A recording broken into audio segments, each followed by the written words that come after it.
করে নাই যে মানুষটাকে চিনি না জানি না, টাকা তো আমি দিয়ে দিলাম এত টাকা, এরপরে যদি সে আসলে কাজটা না করে, এরকম কোনো সন্দেহ হয় নাই? কিভাবে এটি বলেন মানুষকে বলেন? ভাই ইউটিউবের ভিডিও দেখে আপনার সাথে আর কি কন্টাক্ট করা, ওই একদিনই জাস্ট কথা বলছি। তারপর আপনার কাজগুলো দেখলাম, অনেকগুলা রিভিউ দেখলাম যে আপনি কাজ করছেন। তারপর আর ডান বাম চিন্তা না করে ভাই আপনার কাছে আমি দিয়ে দিছি। এখন যদি মনে করেন যে কেউ আসলে আমার মাধ্যমে কাতার আসতেছে আমাদের কোম্পানিতে, তাকে আপনি কি সাজেস্ট করবেন? 100% চোখ বন্ধ করে আসতে পারে। আসসালামু আলাইকুম গাইস, সবাই কেমন আছেন? আশা করি আল্লাহ পাকের রহমতে সবাই অনেক ভালো আছেন। গাইস, আজকে আমি যাচ্ছি এয়ারপোর্টে। আমাদের কোম্পানিতে নতুন একজন রাইডার আজ আসতেছে, আমার মাধ্যমে ইউটিউবের মাধ্যমে পরিচিত হয়ে। তো আমাকে চেনে না জানে না, কিভাবে আসলে আমাদের কোম্পানিতে আসলো, কিভাবে বিশ্বাস করলো, বা কিভাবে পুরো প্রসেসটা হলো। তো আশা করি বিষয়টা আপনারা আজকের ভিডিওটা দেখলে বুঝতে পারবেন। তো তাহলে চলুন আর কথা না বলে আমরা যাই আজকে এয়ারপোর্টে তাকে রিসিভ করার জন্য। Let's go guys.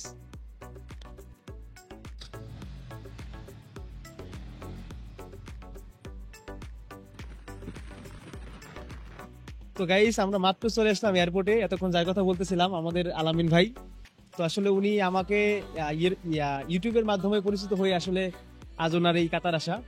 তো ওনার কাছে জিজ্ঞেস করবো আসলে উনি আমাকে মানে কিভাবে বিশ্বাস করলো বা কিভাবে কি করলো, জিজ্ঞেস করি। আসসালামু আলাইকুম ভাই, কেমন আছেন? আলহামদুলিল্লাহ ভাইয়া ভালো। আপনার নামটা একটু ফুল বলেন। আমার নাম এমডি আল আমিন। আর দেশের বাড়ি? দেশের বাড়ি টাঙ্গাইল সদর। টাঙ্গাইল সদর। তো আসলে আমার মাধ্যমে আপনি কিভাবে আসেন, কিভাবে এটি বলেন মানুষকে বলেন। ভাই ইউটিউবের ভিডিও দেখে আপনার সাথে আর কি কন্টাক্ট করা, ওই একদিনই জাস্ট কথা বলছি। তারপর আপনার কাজগুলো দেখলাম, অনেকগুলা রিভিউ দেখলাম যে আপনি কাজ করছেন। তারপর আর ডান বাম চিন্তা না করে ভাই আপনার কাছে আমি দিয়ে দিছি, কখনো এবং আপনি ওইভাবেই কাজ করে গেছেন। কখনো কি এরকম সন্দেহ কাজ করে নাই যে মানুষটাকে চিনি না জানি না, টাকা তো আমি দিয়ে দিলাম এত টাকা, এরপরে যদি সে আসলে কাজটা না করে, এরকম কোনো সন্দেহ হয় নাই? আসলে সন্দেহ হওয়ার আগে মূলত প্রথমে একটু লেট হয়েছিল, যে ম্যানুয়ালি করে সাবমিট করা লাগছিল।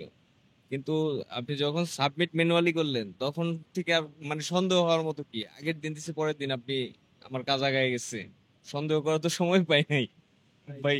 মানে আপনার আমি রাতে পেমেন্ট করছি, আপনি সকালবেলা উঠে দিকে আমার কাজ আগায় গেছে। তো এখানে সন্দেহ করার মতো আসলে কিছু নাই। আর বিশ্বাস তো ভাই একজন না একজনকে করতে হবেই, এটা হলো বড় কথা। এখন যদি মনে করেন যে কেউ আসলে আমার মাধ্যমে কাতার আসতেছে আমাদের কোম্পানিতে, তাকে আপনি কি সাজেস্ট করবেন? 100% চোখ বন্ধ করে আসতে পারে, 100% চোখ বন্ধ করে আসতে পারে। আর অবশ্যই আপনার সাথে কন্ট্যাক্ট করবে। আমি মনে করি, আমার মন থেকে বললাম, কোনো সমস্যা নেই। আচ্ছা। সো আসলে আপনি তো আমাদের কোম্পানিতে আসছেন এজ এ বাইক রাইডার হিসেবে, রাইট? সো আপনাকে তো আমি সবই বলছি, আমাদের কোম্পানিতে আসার পরে আপনি প্রতি অর্ডারে 10 লাখ করে পাবেন। দেন থাকা খাওয়া সব আপনার নিজের, মানে দেন ইনশাল্লাহ আমাদের কিছু অপশন আছে ভিআইপি লাইসেন্সের, আমরা সেখান থেকে আপনাকে 1 থেকে 1.5 মাসের মধ্যে লাইসেন্স নিতে পারবো। বাস এই যে থাকার খাওয়ার খরচ আপনি নিয়ে আসবেন। বাস লাইসেন্স পাওয়ার পর থেকে যদি বাইক লাগে, বাইক থেকে শুরু করে সব সাপোর্টের জন্য আমরা করবো, বলছি না আমরা? হ্যাঁ, সবকিছুই বলছিলেন। ইনশাল্লাহ। তো ইনশাল্লাহ কথা কাজ অবশ্যই এক পাবেন। সো তাহলে চলুন আমরা আস্তে আস্তে চলে যাই আমাদের ক্যাম্পের দিকে। আর নেক্সট মিশন আবার দেখা হবে যখন আপনি আইডি কার্ড পাবেন বা স্কুলে ভর্তি করে আপনাকে স্টেপে স্টেপে কাজ করবেন, তখন ইনশাল্লাহ দেখা হবে। তো গাইস, আপনাদের সবাইকে অনেক অনেক ধন্যবাদ ভিডিও দেখার জন্য।